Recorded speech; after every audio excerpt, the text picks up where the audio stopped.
où est le mal? Kabila s'attaque à la corruption, il tient les taureaux, par les cornes, par les cornes. Vous criez au scandale. Non, le scandale est là, dans les procédures, comme toujours, pour couvrir certaines choses. Rappelez-vous que... Donc, selon vous, c'est politique. C'est une histoire créée pour couvrir certaines choses. Parce que tous ces gens-là sont de PPRD. Mais Moïse Katumbi aujourd'hui a des millions. Les Congolais ont le droit de savoir d'où... C'est un autre problème. C'est pourquoi j'ai dit... Ils ont amassé des fortunes. D'accord. C'est un autre problème. Et la procédure doit être une autre.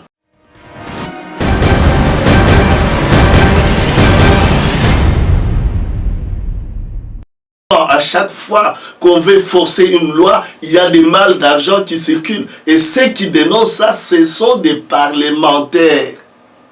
Et l'argent vient d'où? Pourquoi ces gens-là, on ne les arrête pas? La première personne à arrêter, c'était M. Kabila, Minaku, Kengo. Ce sont ces gens-là qu'il faut citer et arrêter.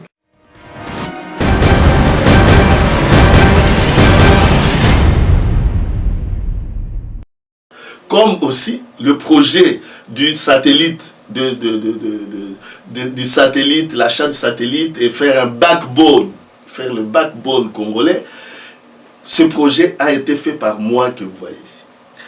Excusez-moi de parler de moi, mais dans ce domaine-là, il faut que je le dise.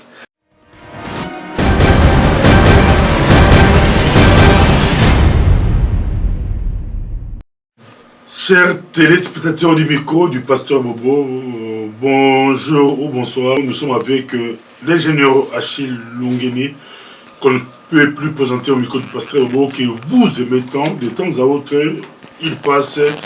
Avec lui, on décortique l'actualité. Bonjour, ingénieur Achille. Bonjour, pasteur Bobo. On vous suit partout à travers le monde aussi. On vous demande de dire un petit bonjour. Bon, je salue tous mes frères congolais. Puis je leur transmets qu'ils soient en bonne santé, car la route qui était longue est devenue courte. Maintenant que nous sommes devant la porte de la RDC, je vous demande seulement le courage, la persévérance et surtout de ne pas être distrait par tout ce que vous êtes en train d'entendre, car ce sont des fumées qu'on est en train de créer pour masquer certaines choses.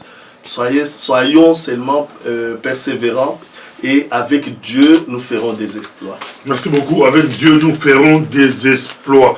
Papa Achille et ingénieur Achille, on est avec vous. Directement, nous allons entrer dans le vif du sujet. Comme ça a été annoncé dans notre page Facebook micro du pasteur Bobo. Non, ce n'est pas un rêve. Ce n'est pas un rêve. Kabila attaque les corrupteurs. Kabila en guerre contre la corruption. Votre réaction, on voit Moïse Katumbi qu'on voyait déjà présidentiable. Kabila l'attaque directement. Il attaque non seulement Moïse Katumbi, il a aussi deux autres gouverneurs, Ngoï Kassanji et puis Albert Kandé, tous deux du Kasaï. Il y a aussi un autre qui a attaqué Monsieur Sikou, je crois Sikou, qui était directeur. On dit Béa Sikou. Voilà. Votre réaction, Kabila s'attaque à la corruption, il frappe. Pasteur Bobo, merci beaucoup pour la question, mais je voudrais quand même faire une mise au point. Normalement, nous, comme je le dis toujours, nous ne voyons pas encore les individus. Et puis on ne parle pas souvent des absents. Même quand nous allons dans des grandes réunions, on ne parle pas des absents. Mais je voudrais ici dire que je ne vais pas citer les noms des personnes, mais c'est vous qui les citez. Mais je voudrais seulement... Ça a été annoncé. Oui, je voudrais seulement... L'agence France Presse l'a annoncé. Exact. Kabila n'a pas démenti. C'est Lozo Lobambi qui est ministre, je crois, qui est conseiller du président, qui était ancien ministre de la Justice, qui a introduit le dossier. C'est ça. C'est pourquoi je dis, ne soyons pas distraits. à ce point, avant que je donne mon avis, il y a quand même des choses pour lesquelles nous devons être très prudents. Qui a signé cette plainte? C'est son conseiller ou c'est Kabila lui-même qui a signé la plainte? Ça, nous devons le savoir. Et si c'est Kabila lui-même, ça veut dire qu'il est impuissant pour demander à ces gens-là de démissionner. Et s'il est impuissant de demander à ces gens-là de démissionner, c'est que lui aussi, il est complice dans ces choses-là. Et si c'est son conseiller qui l'a signé en son nom, ce sont des choses qu'on ne signe pas. La justice, on n'envoie pas quelqu'un pour qu'il aille signer un document à votre place. Et puis après, vous venez dire, voilà, le président de la République a signé une ordonnance. Mais c'est une honte en plus qu'un président de la République qui, lui, est au-dessus de toutes ces choses et va demander à quelqu'un, comme si il faisait des choses en catimini, pour aller accuser des gens. Et la plainte est contre inconnu. Alors maintenant, je ne sais pas exactement d'où viennent ces noms qu'on est en train de publier sur la toile ou qu'on est en train de publier à la radio, comme nous recevons la radio qui vient du Congo. Ça, c'est la première chose. Et je dis, la deuxième chose est celle-ci. Quand nous disons que la situation du Congo est critique et préoccupante, mais la situation est critique aussi à cause de la corruption. Et là, nous y sommes, effectivement, à cause de la corruption. Et c'est un avis que je voulais donner à ce point-là. Je ne sais pas s'il y a une deuxième question pour qu'on puisse continuer. Vous parlez des noms, mais c'est vraiment officiel. On voit des radios comme Okapi, qui est vraiment une radio de l'ONU. Et puis, la France Presse a donné l'information. La présidence n'a pas démenti. Mais où est le mal? Kabila s'attaque à la corruption. Il tient les taureaux, par les corps. Par les corps. Vous criez au scandale. Non, le scandale est là, dans les procédures, comme toujours, pour couvrir certaines choses. Rappelez-vous que... Donc, selon vous, c'est politique. C'est une histoire créée pour couvrir certaines choses. Parce que tous ces gens-là sont de PPRD. Mais moi Katembo, aujourd'hui, a des millions. Les Congolais ont le droit de savoir d'où... C'est un autre problème.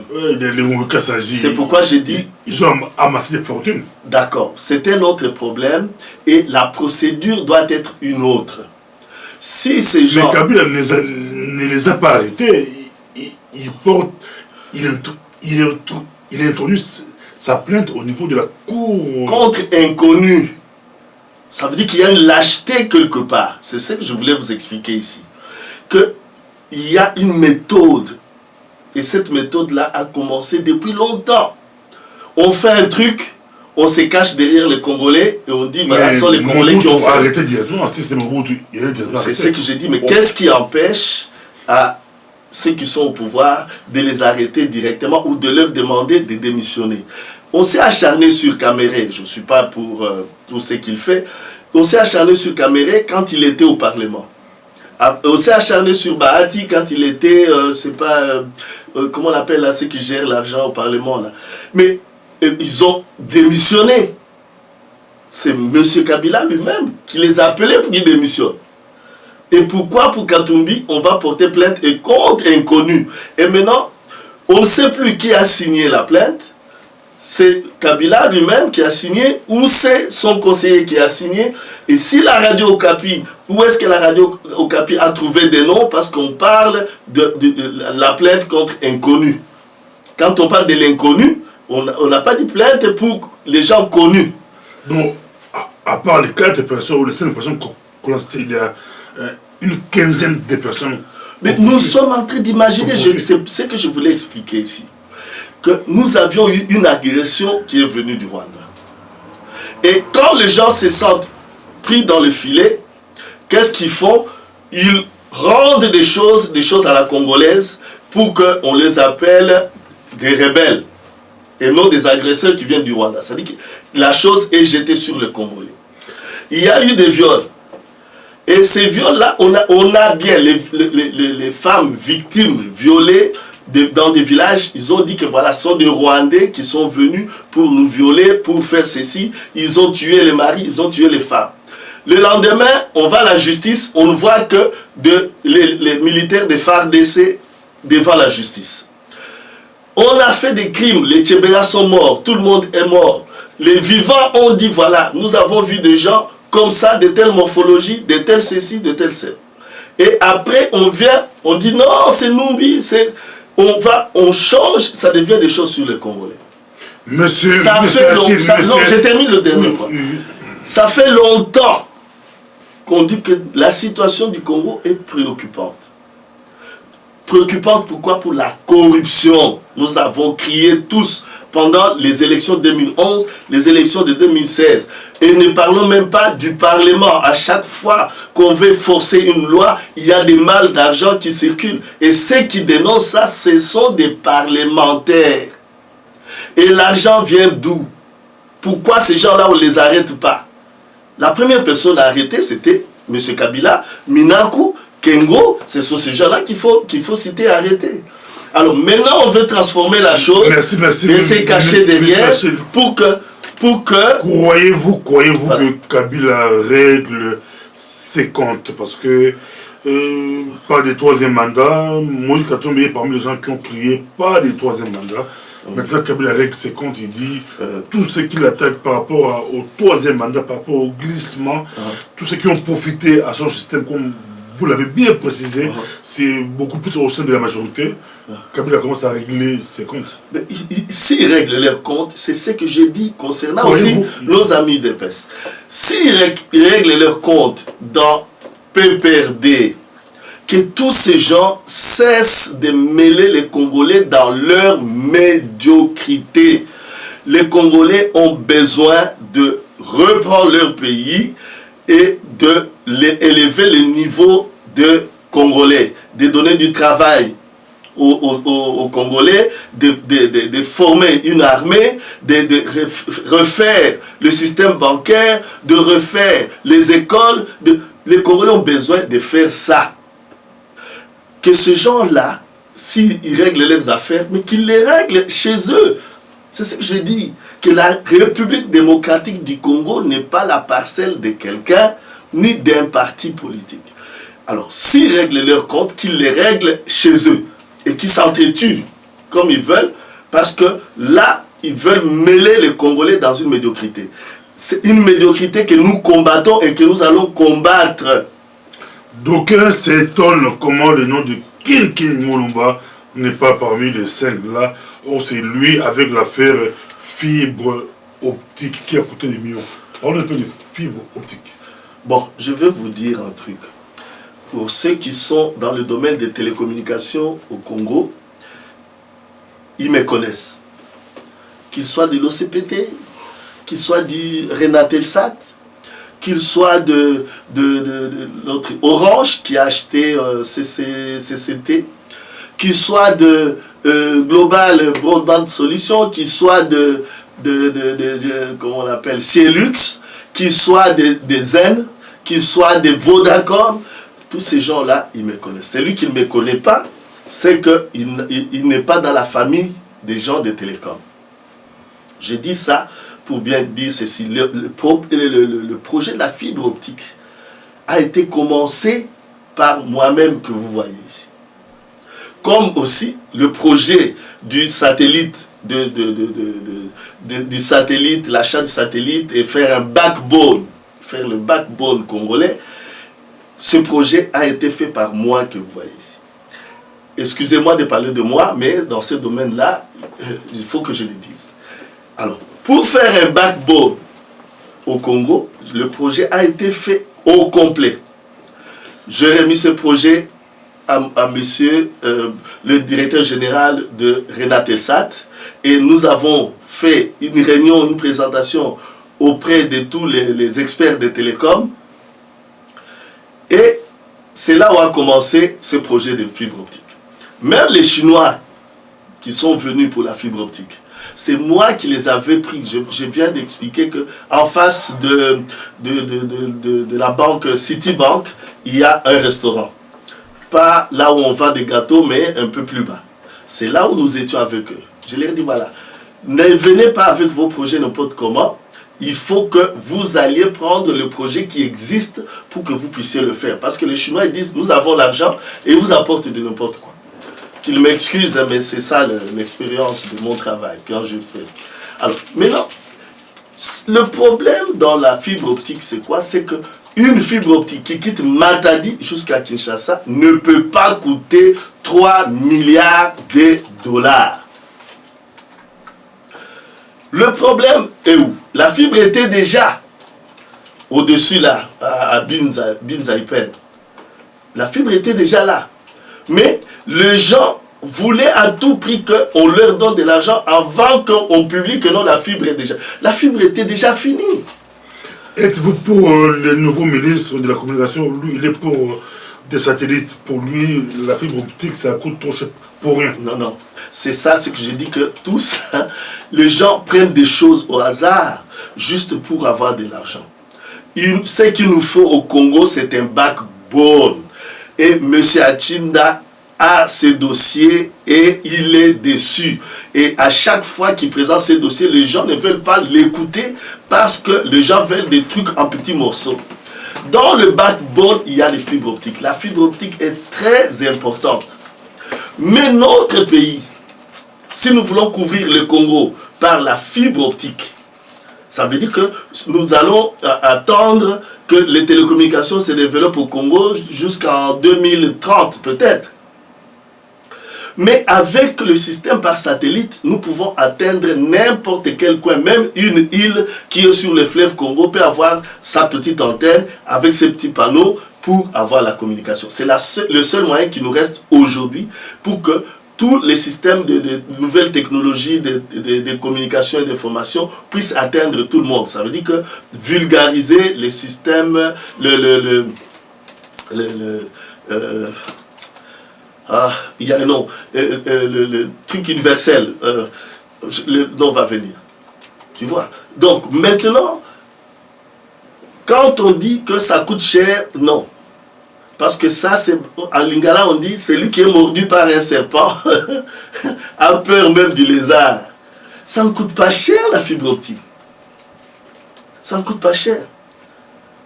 Et pour que la fibre optique se place, ce n'est pas... Maintenant, les gens sont en train de faire comme une forme de chantage derrière tout ça pour relancer leur propre projet.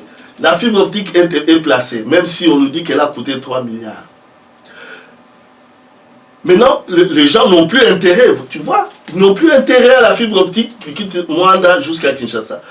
Et pourtant, c'était la chose sur laquelle on devrait s'appuyer pour qu'on développe le reste, que ce soit la suite du développement avec les systèmes par satellite dont on vient de parler ici.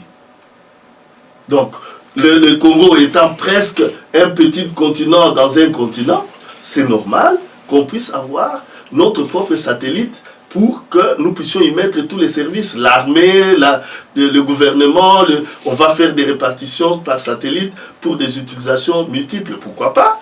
Les systèmes de télésignalisation, pour ne pas parler de GPS congolais, uniquement au Congo. On nous suit, M. Achille, nous sommes avec nous. Mais si on nous posait une question au domaine des coltons, quel est l'impact avec le colton? On fait quoi avec le colton concrètement? Voilà, nous sommes dans la période, dans le temps où on n'utilise plus les tubes. Car avant, on utilisait les tubes cathodiques pour comment on dit là, transmettre l'information d'un point à un point. Ou pour avoir des équipements de transmission, ou même la télé à la maison. Vous voyez, dans le temps, il y avait des tubes. Alors c'est pourquoi vous voyez, même les télés aujourd'hui sont plus plates, parce qu'il n'y a plus de tubes. Donc l'important c'est celui-là. La miniaturisation vient avec ça, et puis comme les tubes ont un temps de réponse un peu plus long, et que les semi-conducteurs, eux, c'est du tic au tac, ça nous permet de faire du numérique. Ce continent, c'est au Congo, Australie et puis chez nous. Voilà. Je crois que l'URSS aussi. Mais pas en grande quantité chez eux, mais c'est vraiment en grande quantité chez nous.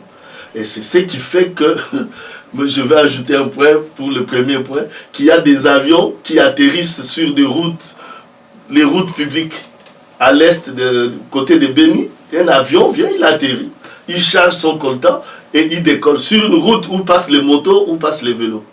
Et ça, le gouvernement central ne le sait pas. Et il va nous parler maintenant pour nous couvrir un peu dans la fumée avec la corruption et les détournements. C'est pas quoi. Des antimissiles, des missiles pour anti-aériens, donc ça, ils n'ont pas ça. Qui ça? Le Congo? Le Congo. Non, le Congo va... Pour contrôler l'espace aérien. Bon. Quand des milliers, l'espace aérien peut être contrôlé de plusieurs manières. L'ARVA peut contrôler le trafic aérien des civils. Mais il faut que nous puissions... Là, je suis en train d'aller dans le secret du développement après nos amis qui sont au pouvoir. Donc, je ne veux pas aller dedans. Selon vous, ils sont corrompus, ils sont de connivence avec les avions qui... Mais pourquoi on parle seulement des choses... Oui, pourquoi on parle seulement de la frontière du Katanga et on ne parle pas de la frontière avec le Rwanda? Pourquoi? Et le Rwanda qui est le premier pays producteur du coltan. Même dès lors, du diamant. Quelqu'un qui veut vendre un minerai, vous savez que quand tu as des minéraux du Congo, tu veux les vendre en Europe, la certification, c'est-à-dire que le certificat d'authenticité est donné par le Rwanda. Et ça, on ne le dit pas. On ne le dit pas. Et on veut aller nous embrouiller, nous, Congolais, entre nous, en attendant qu'on trouve des solutions. Le Congolais, cessons de nous embrouiller entre nous et cessons de suivre toutes ces histoires. Les gens qui sont cités sont de PPRD. Alors, qui règlent leurs problèmes dans PPRD et qui cessent de nous, comment on appelle là, de nous harceler avec leur médiocrité. Merci beaucoup, mais l'aéroport d'Indil aujourd'hui, c'est vraiment, c'est nouveau, c'est quand même à féliciter, même si quelque chose de bon est fait de l'autre côté, l'ingénieur Rachid Lungeli va dire toujours c'est pour. Quand vous débarquez à Ndilo aujourd'hui, c'est autre chose. Hein? C'est bien. Ah, c'est bien. Non, j'ai dit c'est bien. Ah, c'est très bien. Pourquoi j'ai dit c'est bien? C'est fait au Congo. Mais on ne peut pas aller attribuer ça à quelqu'un. Parce que si nous voulons aller plus loin, depuis combien de temps nous cotisons $50 pour entrer, et pardon, pour sortir, et il y avait même un montant qu'il faudrait payer pour aller à l'intérieur. Fais les calculs. Jusqu'aujourd'hui, combien on a eu? C'est ce que le gouvernement allait faire. Voici le bilan concernant l'aéroport d'Ndjili. Depuis 1999, je crois, nous avons commencé à récolter $50 pour les vols internationaux et $30 pour les vols nationaux. Depuis ce temps-là jusqu'à aujourd'hui, nous avons reçu autant de milliards. Et voilà, nous venons de réfectionner. On n'a pas construit, mais on a réfectionné la partie accueil de l'aéroport d'Ndjili. Et ça nous a coûté autant. Il y a eu un surplus ou il y a eu un négatif. Traçabilité. Voilà. Mais quand on va nous embarquer, Papa Bobo, je vous dis que la situation là, c'est mieux d'ailleurs que la plainte soit pour inconnu.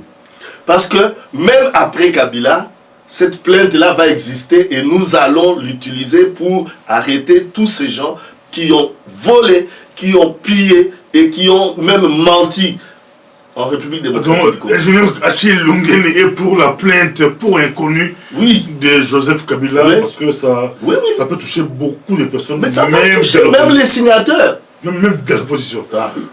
Pour terminer le dialogue, parlons de dialogue. Kabila a consulté, presque à la fin, vous prenez la transition, c'était tout le monde Et pour le dialogue, y compris l'UDPS, pour eux, si c'est la communauté internationale, ils sont partants. Pour vous, que vient faire la communauté internationale dans les choses intérieures du Congo? Machine Ongeli, on vous suit, dialogue. Voilà. Maintenant, on est où? Où en sommes-nous? Je voudrais dire ceci. On n'a pas dit qu'on ne va pas travailler avec la communauté internationale. Mais sachons aussi que la situation qui est critique et préoccupante ici, la même communauté internationale a été roulée dans la farine. Même la MONUSCO. Au moment où une mère qui est violée dit que j'ai vu l'agresseur a traversé et il parlait en Kinyarwanda, il est venu, il nous a violés, il l'a tué et il est rentré. Quand la communauté internationale venait, comme les responsables, les gens qui se sont fait responsables des FARDC sont les gens qui viennent aussi de l'autre côté, ils roulaient la MONUSCO. Alors, qu'est-ce que vous voulez? C'est là où j'avais dit, qu'est-ce que vous voulez que la MONUSCO vienne encore faire? Qu'est-ce que la communauté internationale n'a pas fait pour le Congo? La MONUSCO a un contingent qui est plus que dans le monde entier. Ils n'ont jamais envoyé des gens comme ça. C'est vraiment l'ONU. Enfin, c'est pas. L'ONU est au Congo, si je peux dire ça. Nos amis là de droits de l'homme, combien de rapports ils ont fait concernant le Congo? Et jusqu'à l'accord cadre, l'ONU et l'OUA se sont mis, ils ont fait l'accord cadre. Et aujourd'hui, on va encore les embêter pour des besoins personnels. Ce sont des besoins personnels. Alors, l'ONU, s'il peut nous aider aujourd'hui, c'est pour qu'il y ait des bonnes élections. Mais maintenant, nous disons à l'ONU ceci, que qui va aux élections, c'est un Congolais ou un agresseur qui est venu tuer et qu'on a fait Congolais et qui a reçu l'amnistie pour se balader au Congo comme il veut et demain il va aller voter parce qu'au Congo, les Congolais n'ont pas de carte d'identité. C'est ce que nous sommes en train de dire à l'ONU. C'est pourquoi l'ONU doit savoir, au lieu de venir nous imposer une transition après les élections parce que ça ne marchera pas, mieux vaut guérir le Congo aujourd'hui avec cette transition-là, mais que ceux qui sont au pouvoir, qui sont en train de s'entretuer pour de l'argent, pour la douane, parce qu'il y a des minéraux de tels qui sont passés, et l'autre n'a pas fait passer mes minéraux et tout ça, ils sont en train de se disputer entre eux, ça ne nous concerne pas, que tous ces gens-là partent calmement et que nous puissions arranger le Congo pour le bien du Congo et le bien du Congolais. Quand le bien du Congo et du Congolais sera arrangé, la communauté internationale aura sa part. Merci beaucoup. On vous laisse 1 minute ou 2 minutes pour conclure. L'UPA aux affaires, donc vous arrêtez tous les corrupteurs. 2 minutes pour conclure. Ce n'est pas parce qu'il y a quelqu'un qui est au pouvoir et qui va arrêter tout le monde. La justice est constitutionnelle. C'est pourquoi nous appelons la Constitution la loi fondamentale. C'est-à-dire que s'il y a des gens qui ont fait du n'importe quoi, la justice sera là. Concrètement, l'UPR va faire quoi? Va suivre la Constitution et en attendant, nous allons nous unir tous Congolais. C'est pourquoi j'ai dit on est en train de nous embrouiller entre Congolais là. On est en train de nous embrouiller là. Pour que nous puissions avoir de la haine entre nous Congolais. C'est pourquoi aujourd'hui nous ne parlons plus. Même si on veut me dire que Pasteur Bobo a fait ceci aujourd'hui, il a dit ça pour toi, il a dit ça. Je suis arrivé à un niveau où je pose d'abord la question, Bobo c'était un Congolais? Quand on me dit oui, je dis j'irai m'arranger ce problème moi-même avec lui. Comme ça, face à face. Donc pour vous, le grand problème, c'est pas la classe politique congolaise? Non, la classe politique congolaise est mentie, comme la communauté internationale est mentie. Il y a là un groupe de petits messieurs qui sont en train de les embrouiller. comme ils savent qu'ils ont posé leurs appâts, et au bout de leur hameçon, il y a quoi? Il y a l'argent, la corruption. Au bout de leur hameçon, il y a quoi? Des gouvernements qu'on va faire avec des dialogues, parce que si tu ne participes pas au dialogue, tu ne seras pas dans un gouvernement. Et comme les Congolais aiment des titres, des trucs comme ça, ils sont en train de mordre. Et c'est ça la bassesse dont je parlais ici. Que la Bible dit, le méchant se promène de toutes parts car la bassesse est au milieu des enfants de Dieu. Merci beaucoup. C'était votre mot de la fin. Le méchant se promène de toutes parts car la bassesse règne au milieu des enfants de Dieu. C'est le psaume 12, verset 9. Merci beaucoup, Monsieur Chien. Merci, Pasteur Bobo. Au revoir. Bata États-Unis, bata France, bata Belgique, bata Autriche, bata mokili mobimba bolandaka mika Pasteur Bobo eza kitoko. Ngape na uti penda Autriche ko nazokende nazozonga Autriche. Kaka pona micro Pasteur Bobo. Micro Pasteur Bobo. Oye, eza elengi sukali.